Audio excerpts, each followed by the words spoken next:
Ada seorang nabi yang kaya, nabi kaya, namanya Nabi Ayub. Iblis kalau orang begini kan keki, ibadahnya rajin, kaya. Yang kayak begini susah digodain. Kalau ibadahnya rajin, miskin, kali bisa disogok. Jadi imannya mantap, ibadahnya rajin, kaya, nabi lagi. Oh, tapi namanya iblis, nggak kurang akal. Laporan, Tuhan, kenapa Les? Ya ini bahasa saya, bahasa Qurannya sih nggak gitu. Itu hambamu yang namanya Ayub, dia rajin ibadah cuma karena dikasih kaya aja. Coba kasih miskin dia, berhenti dia sembahyang. Ah, kamu bisa aja. Saya tahu Ayub itu hambaku yang ikhlas. Saya buktiin Tuhan, silahkan. Dibuktiinlah. Iblis turun ke alam ini. Yang mula-mula dia lakukan, dia rusak sawah ladang Nabi Ayub, dia binasakan binatang ternak Nabi Ayub, sehingga dalam waktu singkat jatuhlah Nabi Ayub dari orang paling kaya jadi orang paling miskin. Beliau masih ibadah di mihrab dalam masjid, datang iblis. Saudara Ayub, ya, lagi ngapain? Ibadah, nyembah Allah, nyembah Allah. Oh, percuma. Kenapa? Tuhan yang ente sembah nih, dia udah bikin miskin ente. Sawah ladang ente hancur lebur, binatang ternak binasa. Sekarang ente jadi orang paling miskin. Ngapain nyembah Tuhan kayak begitu? Tekor. Udah berhenti dah ibadah, berhenti ibadah. Ini iblis sama Tuhan lapornya lain, yang dikerjakan kepada Nabi Ayub juga lain. Benar begitu iblis, kata Nabi Ayub. Iya, sawah ladang saya habis, buras. Binatang ternak saya binasa, binasa.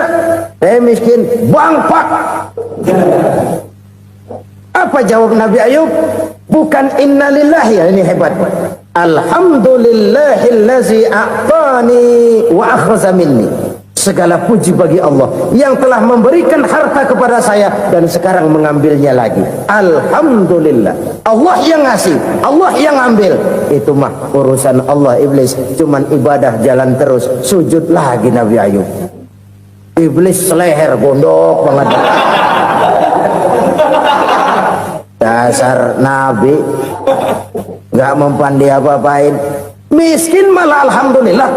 Allah yang ngasih, Allah yang ambil. Jadi kalau kita tidak komit, kita tidak terikat kepada kaya, miskin, senang, susah, apa yang bisa bikin kita susah? Jadikan kekayaan, kemiskinan, jadikan senang, susah sebagai anak buah yang bisa kita atur. Jangan kekayaan ngatur kita, jangan kemiskinan ngatur kita. Kita yang harus mengatur mereka. Senang, susah, kaya, miskin, bahagia, sengsara, jadikan itu anak buah yang bisa kita atur. Kalau sekarang kita kaya, lain saat boleh jadi kita miskin, semiskin-miskinnya. Allah yang ngasih, Allah yang ambil. Tenaga mana yang bisa menghalangi? Ibadah jalan terus. Iblis makin gondok. Dasar Nabi loh. Akhirnya apa? Nabi Ayub dikerjain, diberikan penyakit. Demikian fatal penyakitnya. Bayangin, udah miskin sakit. Masya Allah. Miskin sakit.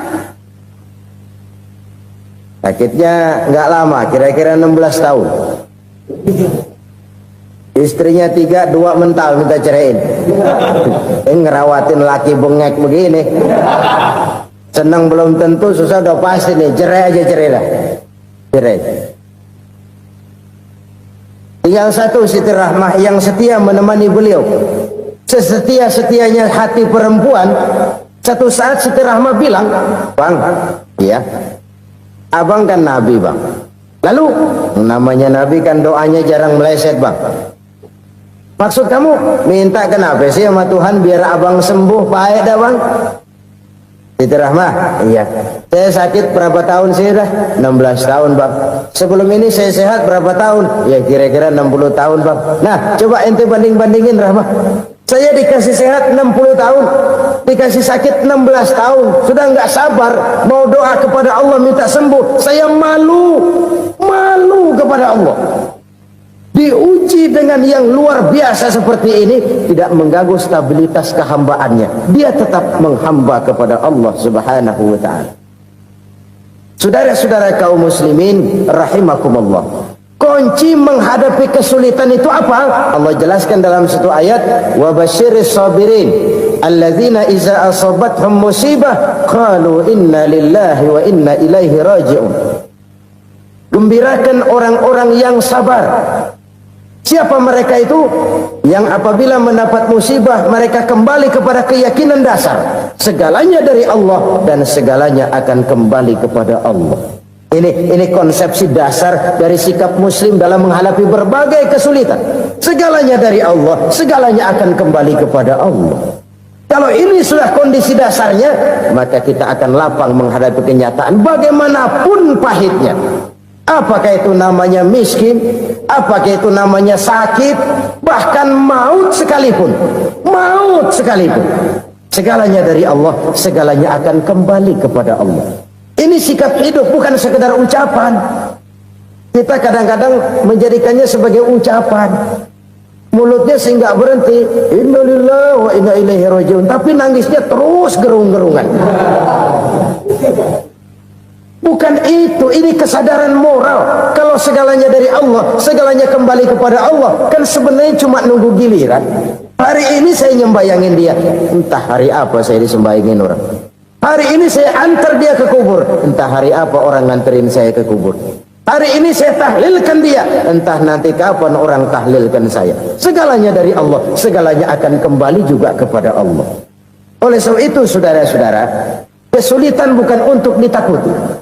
Kesulitan justru untuk diatasi, dicarikan jalan keluarnya. Dan tidak ada orang yang tidak pernah mendapat kesulitan. Tidak ada. Semakin tinggi status sosial, semakin tinggi kualitas keimanan, semakin besar juga tingkat kesulitan. Hanya saja bagaimana cara kita mengatasinya. Dan Al-Quran menyatakan, inna ma'al usri yusra. Di balik kesulitan itu pasti ada kemudahan. Roda itu berputar. Karena itu Rasulullah sallallahu alaihi wasallam mengingatkan kepada kita, ta'arraf ila Allahi fir raha ya'rifka fis syiddah. Ingatlah kepada Allah di waktu kamu senang, supaya Allah ingat kepada kamu di waktu kamu susah. Kalau waktu senang kita ingat kepada Allah, kita susah, Allah tidak akan meninggalkan kita. Tapi kalau waktu senang kita jauh dari Allah, sujud tidak sempat, dengan masjid jauh, ketika senang kita lupakan Allah. Nanti begitu kita susah, Allah lupakan kita. Dan itu menyakitkan. Oleh karena itu orang-orang tua kita dulu bilang, kalau lagi sehat ingat-ingat lu bakal sakit nanti. Kalau lagi kaya ingat-ingat satu saat kita bakal jatuh miskin. Bahkan kalau lagi muda, ingat-ingat kita bakal tua. Dan yang terpenting, kalau lagi hidup, ingat-ingat kita bakal mati. Saudara-saudara kaum muslimin rahimakumullah. Jadi yang kedua yang merupakan perbendaharaan surga, menyembunyikan musibah. Saudara-saudara kaum muslimin rahimakumullah. Hal ketiga yang merupakan perbendaharaan surga adalah wasilatur rahim. Orang yang suka bersilaturahmi. Sebagaimana yang kita maklum bahwa manusia adalah makhluk yang disebut zoon politika. Makhluk sosial yang tidak mungkin hidup sendiri-sendiri. Betapa dan siapapun kita memerlukan orang lain. Bodoh betul manusia kalau tinggal di tengah masyarakat tapi tidak mau bermasyarakat. Merasa hebat sendiri, pintar sendiri, gagah sendiri, kaya sendiri. Mungkin kalau mati juga ngubur sendiri.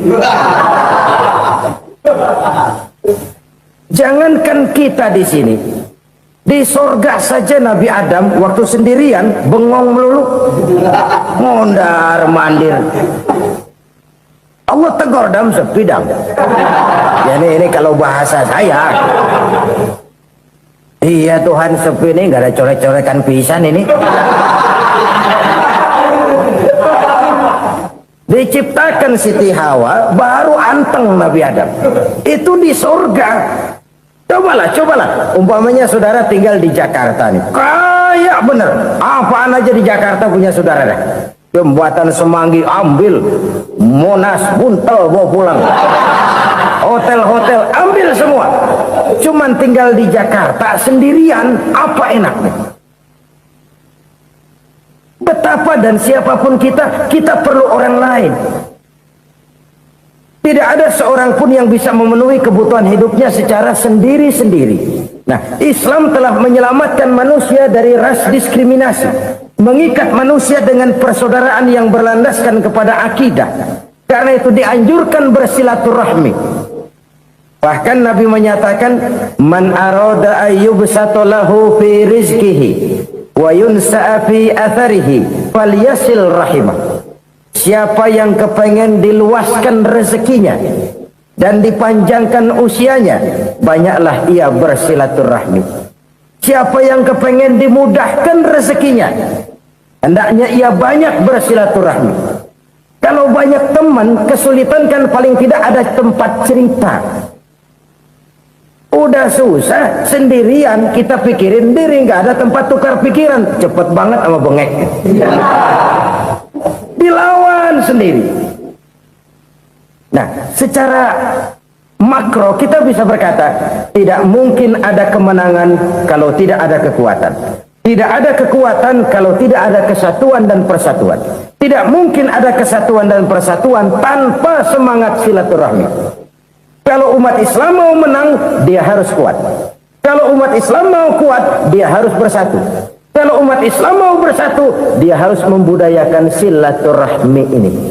Bahkan sampai-sampai kata Nabi, kalau bisa cari nilai tambah. Apa? Silman koto'ak. Bersilaturahmilah kau kepada orang yang marah denganmu. Masya Allah, indahnya ajaran agama kita.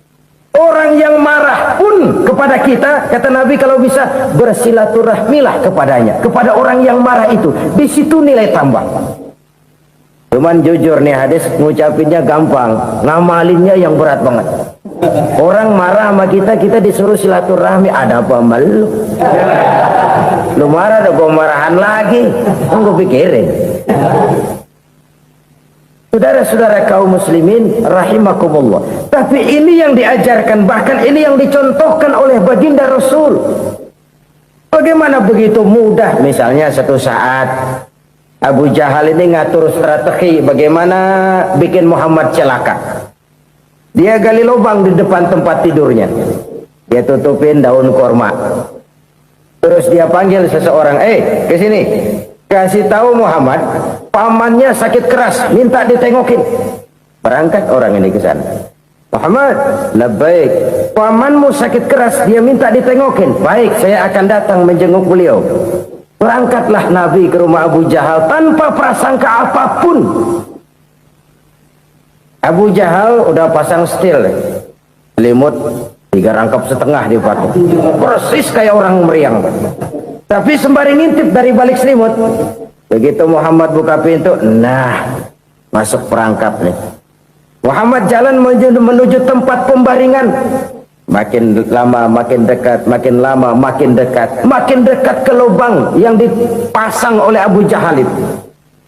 Dalam hati Abu Jahal, terus dah jatuh, mampus dah lo ini. Mampus lo hari ini nih. Apa yang terjadi? Malaikat Jibril datang. Muhammad, pamanmu cuma pura-pura sakit. Di depan tempat tidurnya ada lubang perangkap supaya kamu jatuh ke situ. Sudah, kamu pulang. Balik kanan Nabi. Sudah hampir jatuh ke lubang, balik kanan, pulang. Bayangin kecewanya Abu Jahal. Muhammad dikit lagi, Muhammad dikit lagi. Enggak paman, saya pulang aja. Emosi bangun dari tempat tidur, enggak sadar kalau lagi pura-pura sakit. Lompat ngejar Nabi, dia lupa dengan lubang yang dia gali. Serak, nyemplung sendiri ke dalam lubang.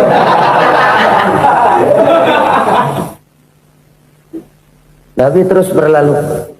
Ini terjadi keanehan. Jatuh ke lubang yang dia gali itu sebenarnya nggak terlalu dalam ya, antara 3-4 meteran lah. Tolong saya jatuh ke lubang ini. Datanglah pelayan-pelayannya itu. Angkat saya dari sini. Oh, yang ngulurin tambang. Satu gulung, belum juga nyampe itu tambah. Kurang, beli lagi ke warung. Sambung, ulur lagi, nggak juga bisa sampai. Wah, ini kerjaan Muhammad ini. Tolong, siapa salah seorang kamu ke rumah Muhammad, kasih tahu encangnya kecebur.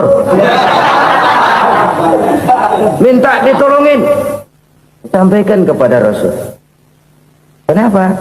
Pamanmu jatuh ke lubang, Muhammad minta tolong diangkatin. Tambang udah nyambung-nyambung gak nyampe juga. Ya, nanti saya datang, saya tolong. Cobain. Nyata-nyata orang berniat jahat mau mencelakakan dia. Datang dia menolong. Ini yang disebut air tuba dibalas air susu ya ini. Bukan sebaliknya. Air tuba dibalas air susu. Paman, kecebur ya? Iya Muhammad, tolong ini. Pegang tangan saya. Nabi ulurkan tangannya, nyampe, dipegang oleh Abu Jahal, diangkat ke atas, sampai atas. Apa kata Abu Jahal? Sihirmu memang hebat Muhammad. Udah ditolongin dikata sihir. Yang enak kita kemplang kan itu orang begitu. Urusan apa? Tapi inilah akhlak. Kalau bisa kamu bersilaturahmilah dengan orang yang marah kepadamu sekalipun. Orang marah kita tetap baik. Kalau kita berbuat baik sama orang yang memang baik, rasanya sih biasa-biasa aja. Orang baik kita baik lagi, ya draw aja, belum ada nilai tambah di situ. Baru ada nilai tambah kalau kita bisa berbuat baik kepada orang yang nyakitin kita. Itu namanya kita setingkat di atas dia. Dia sakitin kita, kita berbuat baik sama dia. Dia pelit sama kita, kita baik sama dia. Dia marahin kita, kita deketin dia. Di situ kita punya nilai tambah. Jadi siapa yang ingin diluaskan rezekinya kata Nabi dan dipanjangkan umurnya, hendaklah ia banyak-banyak bersilaturahmi.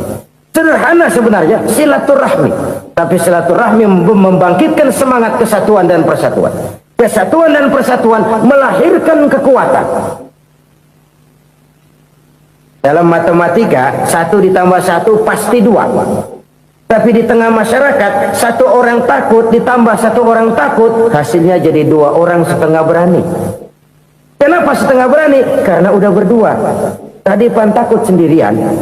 Kalau dia kumpul turu-turu takutlah jadi berani. Kita yang lemah, kita yang tidak berdaya, kita yang miskin, kalau mau kompak bersatu, apa yang nggak bisa kita kerjain? Apalagi tinggal di kota besar, pilihan cuma 2. Bertahan atau minggir. Bertahan atau minggir. Untuk bisa bertahan harus mampu bersaing. Untuk mampu bersaing harus punya keahlian. Keahlian harus ditunjang dengan pendidikan, ditambah oleh kekompakan sebagai umat. Udah miskin mencar mulu, orang injak kita. Orang nggak pandang urusan apa malu. Oleh karena itu silaturahmi pada hakikatnya merupakan roh dari ukhuwah yang diajarkan oleh agama kita. Bagaimana Islam menyelamatkan masyarakat manusia dari ras diskriminasi, mengikat manusia, dan tidak ada persaudaraan yang lebih indah selain persaudaraan yang diikat dengan nilai-nilai akidah. Sepanjang orang di jalan Allah, itulah saudara kita. Keluar dia dari jalan Allah, selesailah persaudaraan sampai di situ. Karena itu, kalau ingin menyimpan sesuatu di surga, banyaklah bersilaturahmi. Datang ke rumah ini, datang ke rumah itu, dan lain sebagainya. Itu simpanan kita di akhirat nanti. Ini yang ketiga. Saudara-saudara, yang keempat, perbendaharaan surga itu apa? Wa qawlu la hawla wa la quwwata illa billah. Ucapan la hawla wa la quwwata illa billah. Ibadah kan ada yang berat, modalnya besar. Bangun masjid berat, modalnya besar. Bangun rumah sakit berat, modalnya besar. Ada ibadah yang berat, tapi modalnya ringan. Misalnya puasa. Puasa itu berat, mengendalikan nafsu. Kalau sekedar nggak makan, nggak minum sih enteng. Mengendalikan nafsu. Itu jihad terbesar, tapi kan modalnya ringan, cuma niat saja. Ini ibadah berat, modalnya ringan. Ada ibadah yang ringan, modalnya juga enteng. Seperti termasuk ucapan la haula wa la quwwata illa billah. Tanpa sadar, la haula wa la quwwata illa billah, nyelengin tuh di surga. nyelengin kita nggak terasa, nyelengin simpenan akhirat. La haula wa la quwata illa billah, nyimpen lagi. Saudara-saudara hadirin yang berbahagia, salah satu nikmat yang diberikan Allah kepada kita di dalam kehidupan ini ialah bahwa Allah Subhanahu wa ta'ala telah menciptakan segala sesuatu serba berpasang-pasangan. Dalam surah Yasin ayat 36 dijelaskan, Subhanallazi khalaqal azwaja kullaha mimma tumbitul ard wa min anfusihim wa mimma la ya'lamun. Maha suci Allah yang telah menciptakan segala sesuatu itu serba berpasang-pasangan, dari apa yang tumbuh di permukaan bumi, apa yang ada di dalam diri mereka sendiri, dan apa-apa yang mereka tidak mengetahuinya. Demikianlah kita lihat siang berhadapan dengan malam, benar berhadapan dengan salah, dan laki-laki berhadapan dengan perempuan. Setelah Allah menciptakan segala sesuatu itu serba berpasang-pasangan, maka Allah menetapkan aturan permainan yang mengatur seluruh kehidupan makhluk yang serba berpasang-pasangan itu. Kita tentu maklum, apapun saja yang kita lakukan dan kita perbuat tanpa ada aturan akan berakhir dengan kekacauan. Cobalah kita bikin satu sekolah, buka satu sekolah, tidak usah pakai aturan, tentu kacau. Bikin organisasi tanpa memakai aturan, tentu kacau. Demikian daripada kehidupan ini, kalau tanpa ada aturan, tentu kekacauan yang akan timbul. Allah pencipta manusia. Allah tahu benar kemampuan maksimal manusia. Oleh sebab itu, aturan permainan yang diturunkan Allah tentu sesuai benar untuk manusia. Satu contoh kecil, pabrik mobil di Jerman bikin mobil namanya Mercy. Seiring dengan itu dia keluarkan buku petunjuknya. Mobil ini namanya Mercy, kecepatan maksimal sekian ratus kilometer per jam, daya angkut maksimal sekian ratus kilogram.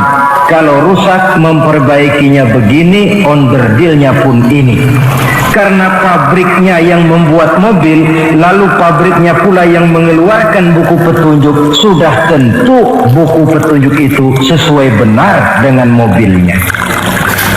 Dan tidak bisa kita punya mobil Mercy rusak lalu kita perbaiki dengan menggunakan buku petunjuk yang dikeluarkan oleh pabrik mobil Toyota misalnya. Jelas mobil bukan tambah baik, malah makin hancur tidak karu-karuan. Kalau manusia menginginkan satu hidup yang baik, tidak ada pilihan lain, dia harus memakai aturan yang diturunkan oleh yang bikin manusia. Dan aturan itu telah turun dalam bentuk agama Islam yang kita cintai ini. Manusia laki-laki dihiasi dengan perasaan senang cinta kepada perempuan. Itu biasa, normal, wajar. Tapi lalu Allah menurunkan aturan permainan yang kalau peraturan ini dilanggar akan membawa kerugian bagi manusia sendiri. Bahwa laki-laki senang sama perempuan itu normal. Agama membuat aturan silahkan senang, tetapi lewat satu pintu yang disebut nikah. Kalau peraturan ini diabaikan, yang rugi tentu manusia sendiri. Misalnya PLN keluarkan pengumuman, nanti malam mulai jam 6 sampai subuh listrik se-Jakarta mati total. Kita ingat, ini nanti malam saya giliran ronda. Pagi-pagi sudah kita siap beli batu baterai, masukkan ke dalam baterai. Dari sejak kita beli sampai sore itu baterai kita soroti terus. Tentu setelah sore soak batu baterai itu. Datang malam, berangkat kita ronda. Kalau disoroti lagi kan baterainya sudah nggak terang lagi, sudah soak. Sebab apa? Belum waktunya sudah disoroti terus. Sekarang kalau ada orang belum masuk pintu pernikahan, nafsu seksualnya diobral terus. Itu kan sama juga, belum datang malam baterainya sudah disoroti terus. Nanti masuk pernikahan soak. Berhadapan dengan istrinya barangkali sudah nggak bisa apa-apa, cuma nyengir saja. Yang rugi manusia sendiri. Itulah sebabnya Allah lalu mengatur bahwa laki senang sama perempuan lewat satu pintu yang disebut dengan nikah. Maka pada pertemuan kali ini kita akan bicara tentang nikah dalam Islam. Saya bagi kepada 3 masalah pokok saja. Pertama, pengertian dan kedudukan nikah menurut Islam. Yang kedua, motivasi pernikahan. Karena apa orang itu seharusnya melakukan nikah.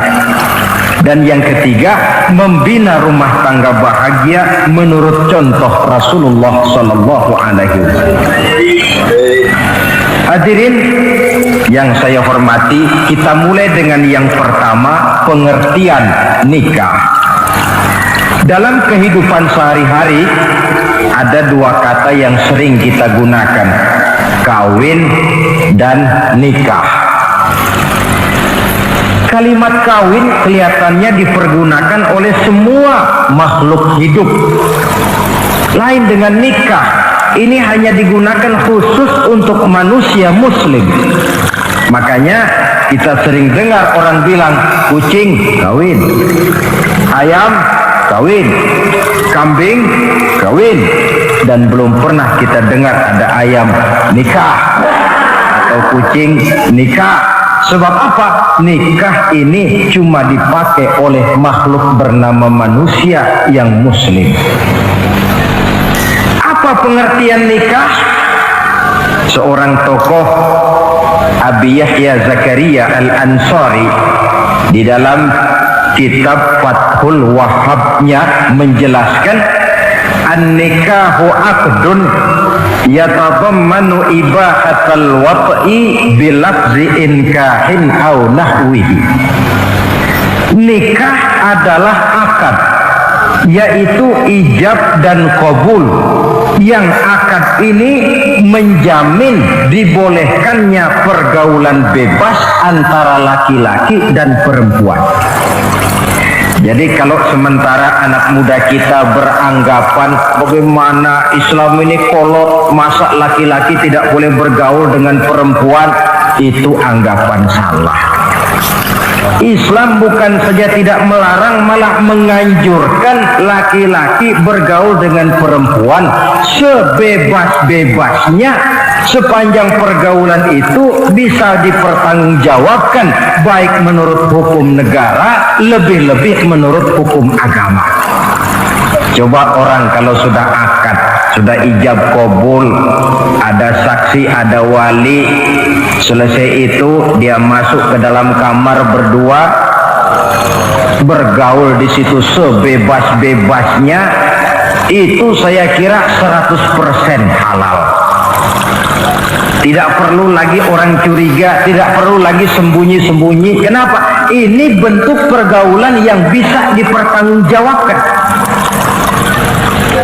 Kalau tidak, dengan dalih new morality, kebudayaan modern, lalu melakukan yang disebut free love, free sex, common living, hidup bersama tanpa nikah alias kumpul kebo. Dan saya kira itu kebo cuma mewakili saja. Artinya begitulah kalau binatang itu kumpul, sebab kumpul kucing pun saya kira begitu, kumpul ayam pun begitu. Kebo cuma mewakili binatang dalam kalimat itu. Tengoklah berapa banyak sudah bayi-bayi yang lahir ke dunia ini tanpa tahu kemana dia harus memanggil bapak. Berapa banyak gadis-gadis bergelimpangan jadi korban dari orang-orang yang tidak bertanggung jawab. Itu semua merupakan ironi, maka menjauhkan manusia dari aturan agama pada hakikatnya sama dengan usaha membinatangkan manusia. Bahkan kalau manusia sudah jauh dari aturan agama, sanggup berbuat lebih buas daripada binatang. Kita tahu yang namanya bajing itu makanannya cuma kelapa, tapi bajingan itu bukan cuma kelapa, kabel telepon doyan kok bajingan. Jauh lebih buas daripada yang namanya binatang. Maka agama ini mengatur agar manusia sebagai makhluk yang mulia hidup secara mulia. Jangan manusia kita ini, binatang saja. Kalau saudara ada yang punya kucing di rumah, saudara taruh di depannya, saudara sendiri yang langsung kasih ikan di piring, kasih kucing. Aduh, dia akan makan dengan tenang, nikmat, lahap, tidak nengok kiri, tengok kanan. Kenapa? Dia yakin betul yang dia makan itu sudah resmi, sah. Sebab apa? Tuan rumah yang kasih. Tapi kalau si kucing ngambil sendiri di dapur, mencuri dia, setelah dapat dia bawa lari, makan pun tidak tenang. Kenapa? Mesti nengok kiri, nengok kanan. Rupanya instingnya pun bekerja. Ini bukan hak saya mencuri. Saudara-saudara, tengok orang yang sudah terlibat dalam pergaulan suami istri yang sah. Itu kan gak perlu tengok kanan, tengok kiri, gak perlu takut-takut. Kenapa? Sudah sah. Tapi kalau yang bukan istrinya, wah itu sudah seperti kucing nyolong ikan, tengok kiri, tengok kanan, tidak pernah mengalami ketenangan. Itu selintas pengertian nikah. Lalu bagaimana kedudukan nikah menurut Islam? Ternyata nikah dalam pandangan Islam tidak cuma sekedar untuk memenuhi kebutuhan biologis manusia, tidak cuma sekedar untuk memperkembangbiakkan keturunan, tidak cuma sekedar untuk mendapat ketenangan hidup. Lebih tinggi daripada sekedar itu, nikah dalam pandangan Islam ibadah. Jadi kalau kita ditanya, Pak, ibadah apa yang paling enak dalam Islam? Jawabannya jelas, nikah. Begitu enaknya ibadah yang namanya nikah ini, sampai yang sudah pernah pun pengen ulangan. Namanya ibadah. Tetapi tentu ada konsekuensi. Oleh karena nikah ibadah, dan semua ibadah dalam Islam tidak boleh dikerjakan setengah hati atau main-main. Sholat ibadah, tidak boleh main-main atau setengah hati atau coba-coba. Puasa ibadah, tidak boleh main-main, setengah hati atau coba-coba. Dan oleh karena nikah pun ibadah, punya nilai sakral, juga tidak boleh main-main, setengah hati atau coba-coba. Dan nikah eksperimen tidak dikenal dalam Islam. Mas, saya dengar sampean sudah nikah ya? Iya mas, saya cuma nyoba saja kok ini kok. Kalau enak terus, enggak ya bubar. Ini tidak ada nikah eksperimen, sebab dia punya nilai sakral yang bermotifkan ibadah. Itu pengertian dan kedudukan nikah. Lalu apa motivasi suatu pernikahan? Karena apa seharusnya orang nikah itu? Apa landasannya? Saudara, hadis yang diriwayatkan oleh Imam Bukhari, Muslim, Abu Dawud dan Ibnu Majah dari Abi Hurairah menjelaskan, Nabi bersabda, tunkahul mar'atu li arba'in. Nikahilah perempuan karena 4 perkara. Kalau dia perempuan, tentu nikahilah laki-laki karena 4 perkara. Memilih jodoh, nah inilah lengkapnya konsepsi Islam. Memilih jodoh saja Islam itu memberikan petunjuk kok. Karena apa orang memilih jodoh itu? Kata Rasul yang karena 4 faktor. Pertama, lima liha, karena dia orang kaya, cari yang kaya. Yang kedua, lihasabiha, karena dia keturunan orang baik-baik, cari keturunan orang baik-baik. Yang ketiga, lijamaliha, karena dia cantik, cari yang cantik. Dan yang keempat, lidiniha, karena dia orang taat beragama, cari orang yang taat beragama. Kalau berkumpul keempat-empatnya, rasanya surga dunia sudah. Coba lihat, suami mana sih yang tidak bangga punya istri cantik, kaya, keturunan orang baik-baik, lalu taat beragama? Atau istri mana sih yang tidak bangga punya suami ganteng, kaya, keturunan orang baik-baik, dan taat pula beragama? Tapi kan terus terang, yang kumpul keempat-empatnya kan boleh dibilang jenis makhluk langka. Sulit. Kadang-kadang cantik, kaya, akhlaknya kayak setan. Ada saja kurangnya. Oleh karena ada saja kurangnya, lalu Nabi memberikan stressing, penekanan. Fazfar bizatiddin karibat iyadah. Pilih orang yang taat melaksanakan agama, niscaya hidupmu akan berkah. Jadi motivasi suatu pernikahan hendaknya agama. Apa rahasianya? Mari kita lihat. Kalau orang memilih pasangan karena rupa yang cantik semata-mata, silakan, tapi jangan jadi motivasi utama. Kalau rupa yang cantik jadi alasan utama, saya yakin rumah tangga tidak akan tahan lama. Sebab apa? Pertama, yang namanya cantik itu relatif. Artinya bergantung siapa yang memandang. Yang menurut saudara cantik, menurut saya belum tentu cantik. Yang kata saya cantik, menurut saudara barangkali itu yang jelek. Relatif. Saya kalau ditanya orang, Ustadz, siapa perempuan paling cantik di dunia ini? Tentu saja saya jawab istri saya. Apa saudara lalu protes? Salah Ustadz, yang cantik istri saya, bukan istri Ustadz. Saya bilang, masa bodoh saya nggak ngurusi istri sampean.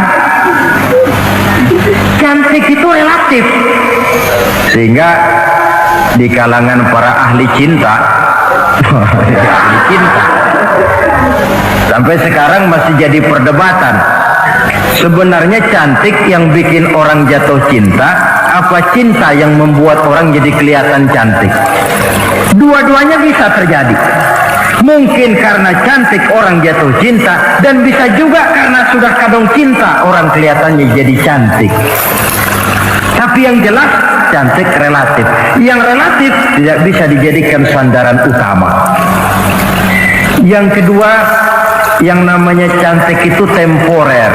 Artinya berubah oleh pergeseran masa dan pertukaran waktu. Sekarang dia cantik, of course, sedang sweet 17-an, sedang honeymoon, sedang bulan madu, sedang pengantin baru, tentu saja cantik. Punya dia anak satu, kecantikan mulai menurun. Punya dia anak dua, kulit mulai keriput. Punya dia anak tiga, apalagi tak pandai bersolek, udahlah onderdir mulai pada coba. Kalau rumah tangga didasarkan kepada rupa yang cantik saja, selesailah rumah tangga sampai di situ. Yang ketiga, di atas langit rupanya masih ada langit lagi. Di atas yang kita anggap cantik, rupanya masih ada yang lebih cantik. Kalau cantik yang kita kejar, kita akan jadi petualang yang pindah dari perempuan satu ke perempuan yang lain. Cinta bajak laut namanya. Di mana kapal berlabuh, di sana cinta mendarat. Saudara hadirin yang saya hormati, padahal sate dengan singkong itu kan bedanya cuma di tenggorokan. Kalau sudah masuk ke dalam perut, kenyangnya barangkali sama. Malah barangkali besok pagi kalau keluar lebih tidak enak baunya sate itu daripada singkong. Makanya orang kalau sudah nikah oleh Nabi dipesan, apabila kamu di jalan melihat perempuan yang membuat kamu kagum, cepat-cepatlah pulang ke rumah. Sebab apa? Sebab yang perempuan cantik di jalan kau lihat itu punya, istrimu juga di rumah punya. Gak percaya, cobalah pulang, akurin, sama itu. Silahkan cari yang cantik, tapi jangan dijadikan motivasi utama. Yang kedua, kalau perkawinan, pernikahan cuma karena harta, silahkan cari yang kaya. Tapi kan harta itu, kata Imamul Ghazali, al-mal zillun zail, harta bagaikan bayangan. Sore di sebelah barat, tengah hari di tengah, sore pindah ke sebelah timur. Hari ini dia kaya, besok dia bangkrut, roda itu berputar. Kalau harta dijadikan pilihan utama, boleh jadi dalam hidup berumah tangga ada pepatah, ada uang abang disayang, tidak ada uang abang melayang. Artinya pun rumah tangga tidak akan tahan lama. Yang ketiga, kalau karena keturunan, persilahkan cari keturunan yang baik-baik. Namun toh pada akhirnya orang diajarkan bahwa kita ini mau besar atau tidak, bukan dengan jalan menyempeng kepada kebesaran orang lain, tetapi ditentukan oleh kepribadian kita sendiri. Sekarang kalau karena agama, Nabi berikan penekanan fazfar bizatid din taribat yada. Pilih orang yang taat beragama, niscaya hidupmu akan beruntung. Apa rahasianya? Tidak lain rumah tangga Rasulullah Sallallahu Alaihi Wasallam. Yang ini artinya kita sudah masuk kepada bagian ketiga, bagaimana membina rumah tangga bahagia menurut contoh baginda Nabi. Saudara, bagaimana sih rumah tangga Rasul itu? Kelihatan dari dua ucapannya, pendek, singkat, tapi punya pengertian filosofis yang mendalam. Dua kalimat saja beliau bilang tentang rumah tangganya, yaitu baiti jannati, rumah tanggaku laksana surga bagiku. Bayangkan kalau seorang suami sudah mampu berkata macam begitu, bahagia hidupnya. Ini barangkali tantangan buat kita semua. Mampukah kita di rumah tangga berkata semacam perkataan beliau tadi? Baiti jannati, rumah tanggaku laksana surga bagi. Padahal dari sejarah kita baca, Rasul itu rumahnya kecil, tidurnya di atas pelepah daun korma, sampai berbekas di pipinya. Sarapan paginya seteguk zam-zam, sepotong roti, kadang-kadang 3 butir korma. Tempat tidurnya bukan alga spring bed atau Dunlop pillow macam kita punya. Di rumahnya tidak ada mebel spaghetti model yang lagi ngetop-ngetopnya. Entah di tengah rumah macam itu, beliau sanggup berkata, baiti jannati. Kenapa kita yang hidup di zaman di mana fasilitas mestinya lebih menunjang, kok malah banyak yang berkata sebaliknya? Baiti nari, rumah tanggaku laksana neraka bagiku. Padahal dilihat dari segi materi, rumahnya bertingkat, mobilnya serba berkilat, uangnya banyak berlipat-lipat, istri pun cantik memikat, kadangkala boleh jadi jumlahnya 4. Tapi tiap hari kiamat. Kenapa ini? Marilah kita lihat. Ternyata rumah tangga Rasul itu motivasinya tidak lain agama. Agama menuntun suami dan istri masing-masing untuk tahu kewajiban dan tahu haknya. Kalau kewajiban sudah dilaksanakan, lalu hak diberikan, akan timbul pengertian, understanding. Kalau sudah ada saling pengertian, akan timbul ketenangan, feeling of security. Dan ketenangan tangga utama untuk mencapai yang disebut bahagia. Itu sebabnya hakikatnya membicarakan rumah tangga yang berdasarkan agama tidak lain adalah bagaimana seharusnya seorang suami melaksanakan kewajibannya dan seorang istri melaksanakan tugasnya. Artinya kewajiban suami itu apa? Kewajiban istri itu apa? Kewajiban istri hak suami, kewajiban suami hak untuk istrinya menurut tuntunan dan tuntutan agama. Saudara hadirin, menurut hadis riwayat Abu Dawud dari Muawiyah bin Haidah, satu hari Rasul ditanya, ya Rasul, apa sih hak istri-istri kami ini? Artinya kewajiban kami sebagai suami ini apa? Rasul menjawab, pertama,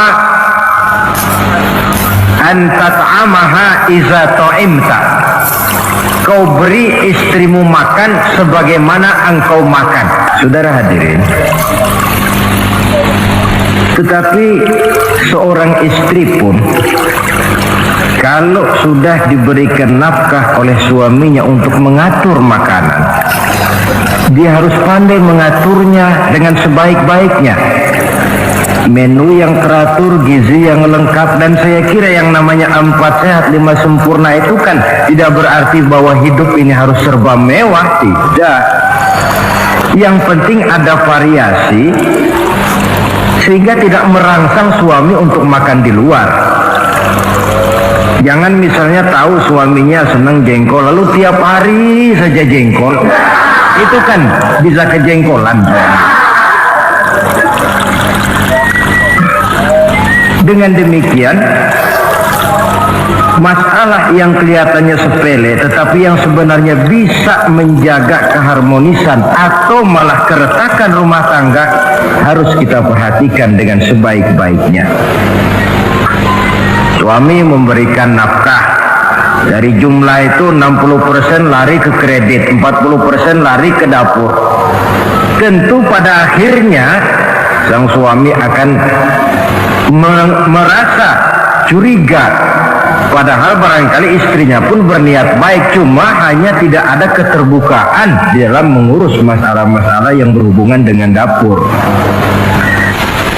Inilah kewajiban yang pertama dari seorang suami, kewajiban yang menyangkut masalah pangan. Lalu yang kedua, wa taksuwaha izak tasaita, engkau beri istrimu pakaian sebagaimana engkau berpakaian. Suami yang adil, pakaian yang dia pakai sama harganya dengan yang dibelikan untuk istrinya, kecuali tentu kalau istrinya ridho. Zalim seorang suami jikalau untuk dia misalnya dia beli pakaian yang mahal-mahal, jasnya dia pakai Switzerland wool, sarungnya Samarinda, kalau dia pakai sepatu belilah sepatunya, sementara istrinya cuma pakai kain belacu saja. Kenapa mesti begitu? Sebab saudara hadirin, istri kita sebenarnya adalah bagian daripada hidup kita. Baik dia dilihat orang, baik juga kita disebut orang. Jelek dia dipandang orang, tentu jelek juga nama kita disebut orang. Apalagi hidup bermasyarakat, kadang-kadang mulut usil itu kan sudah banyak macam ragamnya.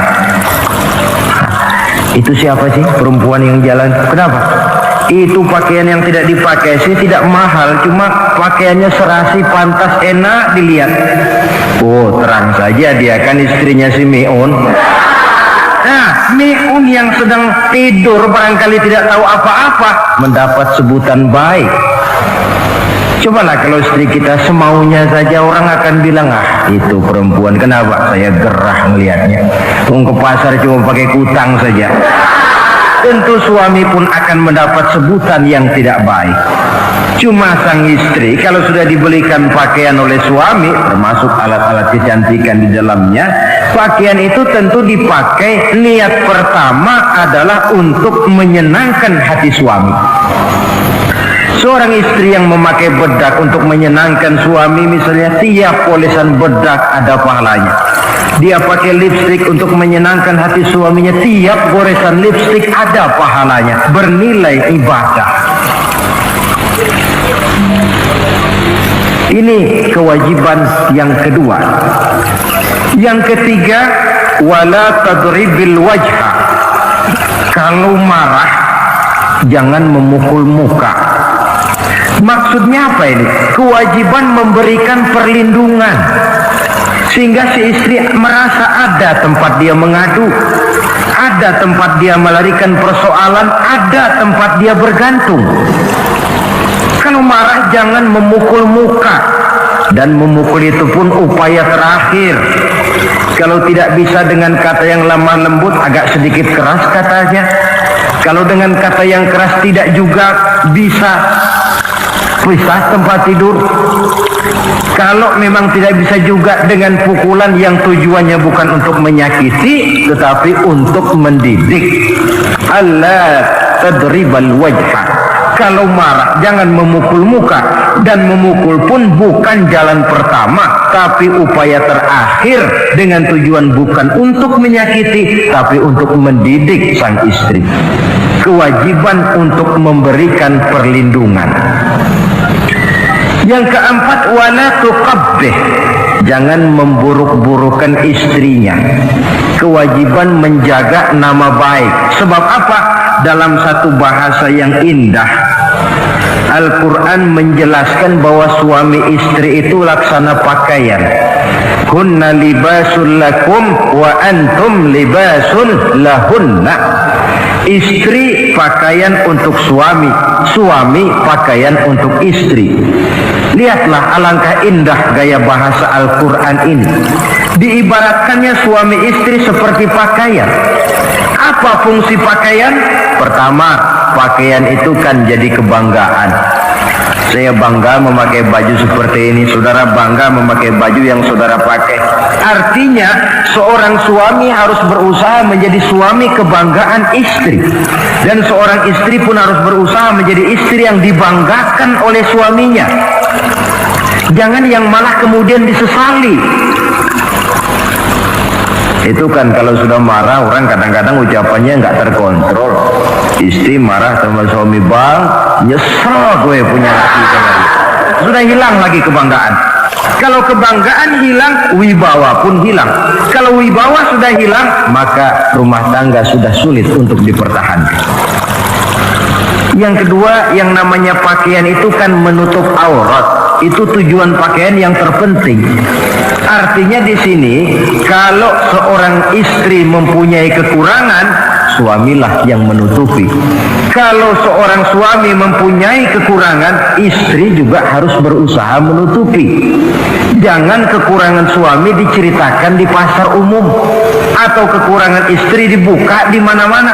Itu namanya suami istri tidak berfungsi sebagai pakaian, malah justru saling membuka aurat masing-masing. Iyalah kadang-kadang penyakit ini. Kadang-kadang yang namanya perempuan dari rumah itu berangkat ngaji katanya, sampai di pengajian apa? Suaminya diakur-akurin. Bayu bagaimana suami? Wah, suami saya payah. Dipayahkannya suaminya di mana-mana. Atau aib dan kekurangan istri diceritakan di mana-mana. Orang bertanya, gimana mas istrinya? Oh, Mbak Maju.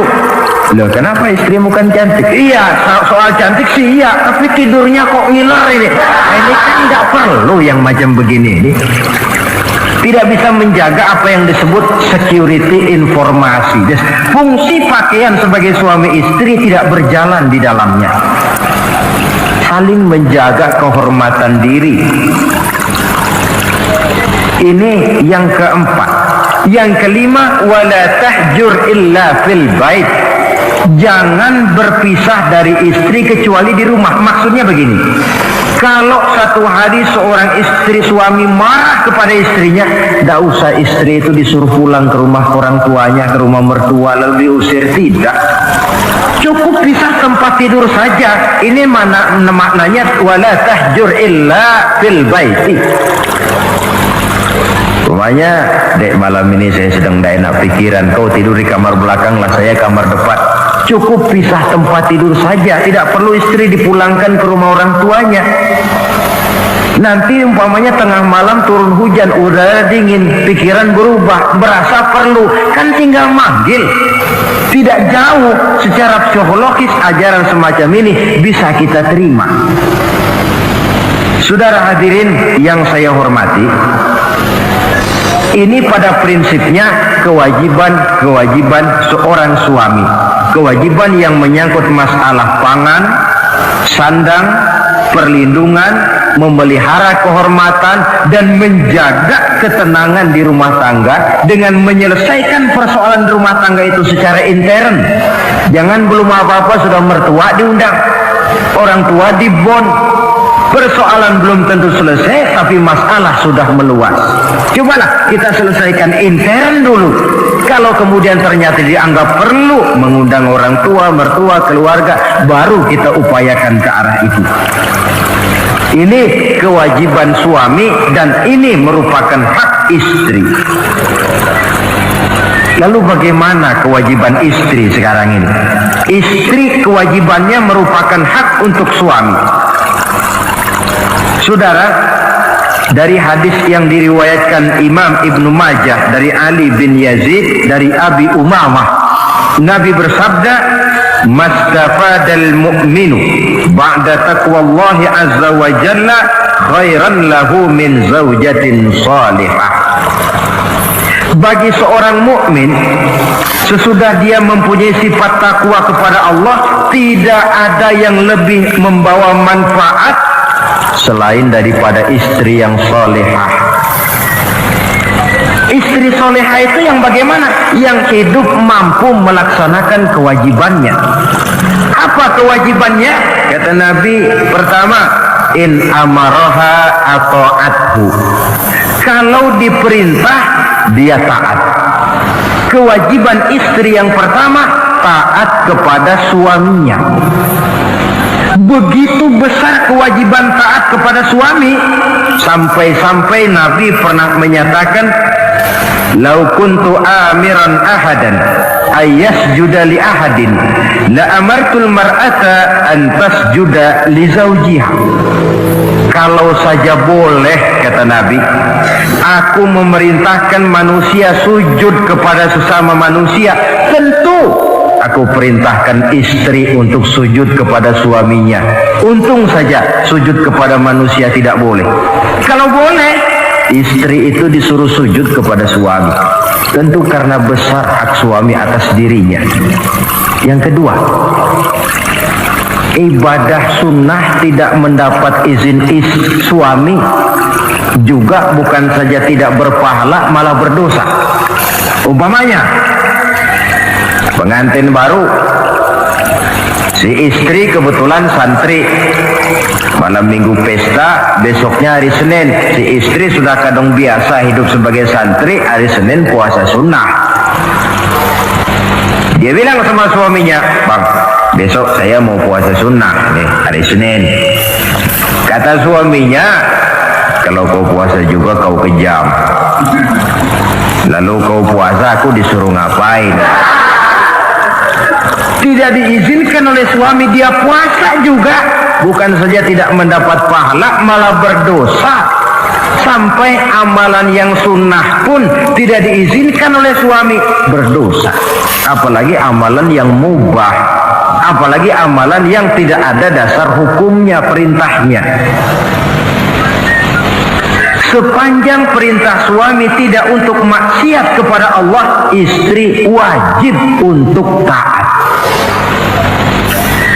Dalam hadis lain kita temukan Nabi bersabda, "Idza da'a ar-rajulu imra'atahu ila firashihi." Kalau seorang suami memanggil istrinya ke tempat tidur. Ini bahasa kinayah. Manggil ke tempat tidur kan tentu nggak perlu penjelasan. Masa mau nyambal di tempat tidur kan enggak. Fa'abat, si istri tidak mau. Lantaran istri tidak mau, suami jengkel. Fabata ghadbana 'alaiha. Sampai dalam jengkelnya tidur. la'anat hal malaikatu hatta tusbiha. Istri macam itu dilaknat, dikutuk oleh malaikat sampai datang waktu pagi. Kewajiban untuk taat. Namun sebaliknya, seorang suami pun jangan mentang-mentang istri wajib taat lalu overacting.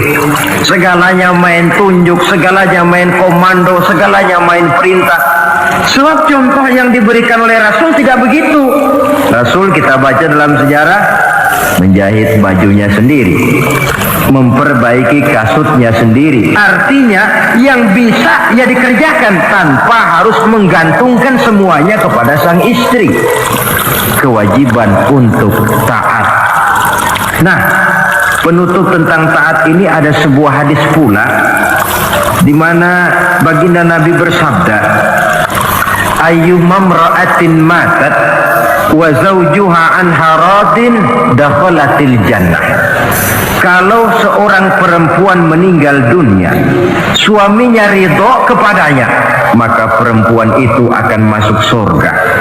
Artinya, kalau seorang istri meninggal, ya dia tukang ngaji, ya tukang sholat, ya suka puasa, ya gemar sedekah, tapi meninggal suaminya tidak ridho, pintu surga belum dibukakan sampai suaminya ridho kepadanya.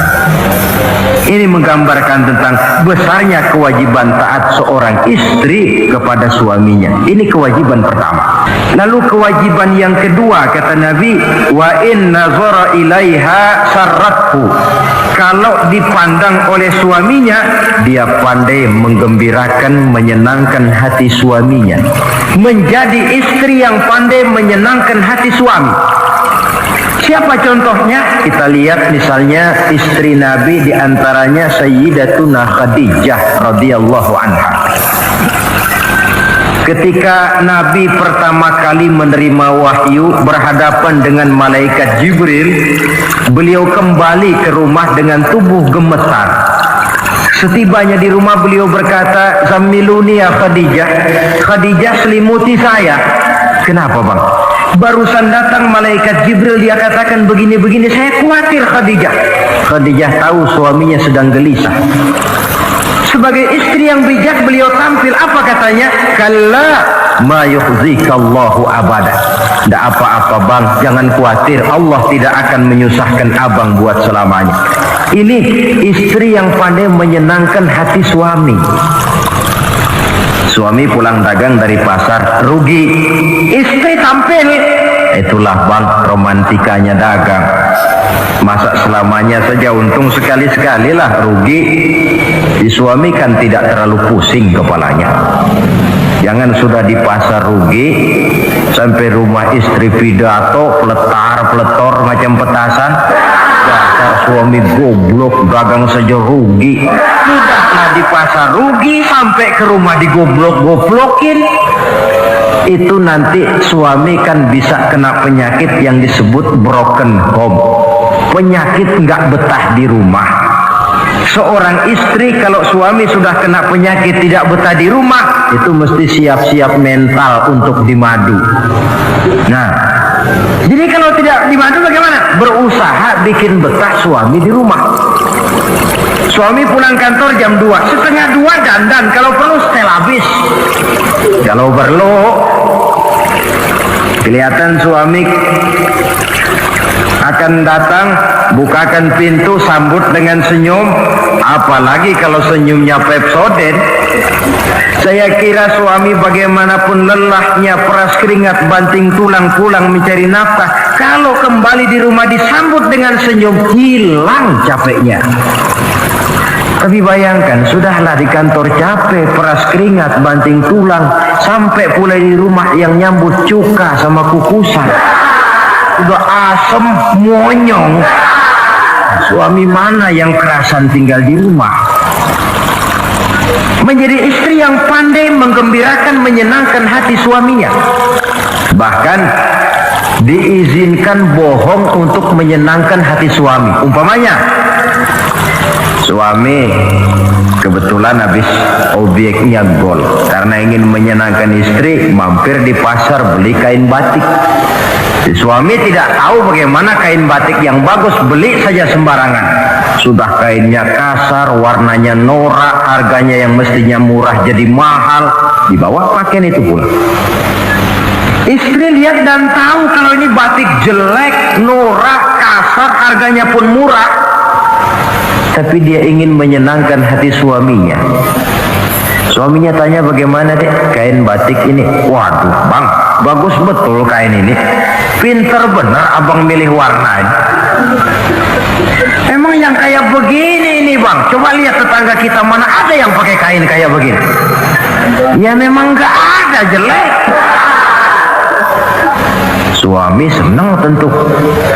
Lalu kain itu oleh istrinya, ngaji dipakai, keundangan dipakai, tidur dipakai, masak dipakai, nyuci pun dipakai. Suami makin bangga, wah kain yang saya beliin dipakai terus ini. Lain pula istrinya, dalam hati dia berpikir, biarin deh gue pakai terus biar cepet hancur, nggak ada urusan. Coba kalau waktu itu si istri jujur, dasar laki goblok, beli kain kayak begini, sama pulangin. Mungkin suami yang sudah payah-payah mau menyenangkan hati istrinya malah berbalik pikirannya. Saudara hadirin, ini kelihatannya penting untuk menjaga suasana keharmonisan di dalam kehidupan berumah tangga. Begitu pula pengertian seorang suami. Rasul pernah pulang dari masjid agak larut malam, rupanya banyak orang bertanya. Ketuk pintu, assalamualaikum, sampai 3 kali tidak dibukakan pintu. Rupanya Aisyah lelap benar tidurnya. Rasul sadar beliau pulang kemalaman dan tahu istrinya capek bekerja di waktu siang. Ashraful anbiya wal mursalin ini menghormati istrinya. Salam 3 kali tak dibukakan pintu, bukan marah, malah gelar sorban di depan pintu. Di situ beliau tidur. Tengah malam Aisyah mau sholat, buka pintu, terkejut lihat suaminya tidur di depan pintu. Dibangunkan, begitu dibangunkan Rasul lebih dahulu berkata, Aisyah, maafkan saya pulang terlambat memang sebab banyak yang bertanya di masjid. Sudahlah tidur di depan pintu, begitu dibukakan beliau dulu yang minta maaf. Sulit jadi suami semacam ini. Yang enak kalau sudah nggak dibukain pintu, istri kepulesan, lalu sekali buka pintu kan yang enak kita tunjuk jidatnya, lo tidur kayak tembok ya. Saudara hadirin, menjadi istri yang pandai menyenangkan hati suaminya, sebab tidak ada seorang suami bisa sukses baik di medan tugas, di masyarakat, di kantor, di toko, di tempat manapun kalau tidak ditunjang oleh peran serta dari para istrinya. Karena itulah perempuan walaupun peranannya tidak begitu kelihatan, sebenarnya sangat menentukan. Seorang suami yang jujur, polos, lugu, sederhana, sanggup menjadi koruptor ulung karena didorong-dorong oleh istrinya. Merangsang ketamakan suami. Istri dibakar oleh tetangganya. Bang, kenapa? Kau kan di kantor kepala bagian. Lalu tangga kita pegawai kecil saja bang, tapi coba lihat istrinya kalau pakai gelang kayak pelek beca bang. Kau kepala bagian gak bisa beliin saya macam gitu, kepala bagian goblok. Lalu bagaimana bu, gaji saya kan sudah jelas segitu. Iya, kamu kan kepala bagian. Apaan kayak di kantor sabet. Kalau sudah main sabut-sabutan begini, sudah merangsang suami untuk berbuat yang tidak baik. Kecil, tidak begitu kelihatan, tapi sangat menentukan. Istri yang soleh, yang bisa melaksanakan kewajibannya, yaitu pandai menyenangkan hati suaminya. Ini kewajiban istri yang kedua. Yang ketiga, wa in aqsama alaihi abarrathu. Kalau suami memberikan sesuatu, dia pandai berbakti, menjadi istri yang pandai bersyukur kepada suami. Kita ingat ketika pulang Mi'raj kan Rasul bercerita, saya dalam perjalanan itu diperlihatkan neraka, kata Rasul. Saya lihat kok isinya kok lebih banyak perempuan daripada laki-laki. Nah, sahabat heran, ya Rasul, lebih banyak perempuan? Iya. Apa mereka tidak sholat? Sholat. Apa mereka tidak pernah hadir di majelis taklim? Oh, rajinan dia sama suaminya. Ada apa benda pernah baca Quran? Rajin. Lalu kenapa kok isinya kebagian besar perempuan? Rasul menjawab, hunna yakfurnal asir. Mereka umumnya tidak pandai bersyukur kepada suaminya. Hujan panas setahun dibalas dengan hujan sehari. Kalau suaminya sedikit salah, sudah kehilangan pertimbangan, tertutup seluruh kebaikannya. Yang kelihatan cuma salahnya saja. Maka sebaiknya di dalam hidup berumah tangga, baik suami maupun istri itu masing-masing sedia timbangan. Kalau satu saat suami salah, istri ambil timbangan. Timbang, suami saya salahnya ini, jasanya ini. Bertahun-tahun dia hidup mencari nafkah buat saya, membelikan pakaian untuk saya, mencarikan makan untuk saya. Salahnya ini. Timbang, mana lebih banyak salahnya atau benarnya? Dengan demikian kita akan bisa menghasilkan keputusan objektif. Giliran istri yang salah, suami yang ambil timbangan, ukur mana lebih banyak baiknya atau salahnya. Kalau tiap kita masing-masing punya timbangan, insya Allah nilai-nilai objektif dari suatu pertimbangan akan bisa kita temukan dalam mengambil keputusan. Istri yang pandai berbakti membalas budi daripada suaminya. Kewajiban yang keempat dari seorang istri, wa in ghaba anhu nasahathu fi nafsiha wa malihi. Kalau suami tidak ada di rumah, dia pandai menjaga kehormatan dirinya dan pandai menjaga harta suaminya. Tidak mencari kesempatan dalam kesempitan. Suami lembur, istri ngompleng. Dan pandai menjaga harta suaminya. Nah, coba lihat. Kalau seorang suami ada uang di kantongnya 100 rupiah. Ada tukang minta pengemis, istri ambilkan saja tanpa izin suaminya uang di kantong suami 100. Dia sedekahkan. Niatnya tentu baik. Si istri dapat dosa, si suami dapat pahala. Perbuatan sodakohnya itu betul, tapi mengambil uang tanpa izin suami itu yang salah. Dan ternyata salah itu lebih besar daripada pahala yang dia lakukan lantaran bersodakoh itu. Kalau ini terwujud, maka suasana saling mempercayai akan tumbuh. Kalau sudah saling mempercayai, rasanya akan terwujud kedamaian dan ketenangan. Suami meninggalkan rumah dengan perasaan tenang, istri pun melepas suami dengan perasaan damai, tanpa was-was, tanpa curiga, dan sebagainya. Dan ini modal yang paling utama mewujudkan saling kepercayaan dalam membina hidup bahagia. Saudara, jadi dengan demikian kewajiban suami dan kewajiban istri yang merupakan bagian tidak terpisahkan dari bagaimana membina rumah tangga berdasarkan tuntunan agama merupakan hal yang dicontohkan oleh Nabi kita Muhammad sallallahu alaihi wasallam. Dengan satu kesimpulan, rumah tangga Nabi bahagia karena rumah tangga itu disinari oleh ajaran-ajaran agama. Sehingga timbul saling pengertian membawa kepada ketenangan, dan ketenangan sesungguhnya tangga utama mencapai rumah tangga bahagia. Tanpa materi orang memang sulit untuk bahagia. Tapi materi semata-mata bukan merupakan jaminan bahwa orang akan hidup bahagia. Banyak isak tangis berbunyi di rumah-rumah mewah, dan banyak sendak gurau, tawa dan canda, tawa lerai di rumah-rumah sederhana. Artinya suka dan duka, sedih dan gembira, susah dan bahagia bisa ada di gubuk reot dan bisa juga ada di rumah mewah.